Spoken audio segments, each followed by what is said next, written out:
নমস্কার, আমার গল্প কথায় আপনাদের স্বাগত জানাই। শুভ সকাল সবাইকে। এই যে ঘুম থেকে উঠে সকালবেলাতে দেখছি স্বস্তির বৃষ্টি, এত সুন্দর লাগছে। এই কদিন যা গরম পড়ছিল, আজকে বৃষ্টিটা হয়ে মনটা ভীষণ খুশি হয়ে গেল।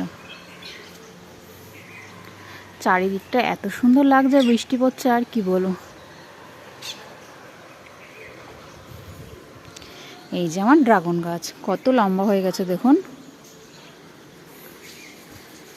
এই বৃষ্টিটা কদিন থাকবে জানি না, তবে এত সুন্দর লাগছে কি বলবো। আর এই দেখুন, এইখানটাতে করে আমার বাগানে রজনীগন্ধা ফুটেছে, প্রথম রজনীগন্ধা। এটা পেয়েছিলাম বহরমপুরের একটা গ্রুপ মিট থেকে, সেখান থেকেই নিয়ে এসে লাগানো হয়েছে। এত সুন্দর লাগছে রজনীগন্ধা, প্রচুর সেন্ট আছে ওটাতে। আর একটা ডুপ্লিকেটও আছে, কিন্তু এটা আসল। আর এই সকালটা যা দারুণ লাগছে না, কি বলবো আপনাদের। মনে হচ্ছে এইরকম বৃষ্টি যদি প্রতিদিন হতো, মনটা পুরো খুশি হয়ে যেত। আর আজকে তো খিচুড়ির দিন, বৃষ্টি মানে খিচুড়ি। আজকে দুপুরবেলাতে ভাবছি খিচুড়ি করব।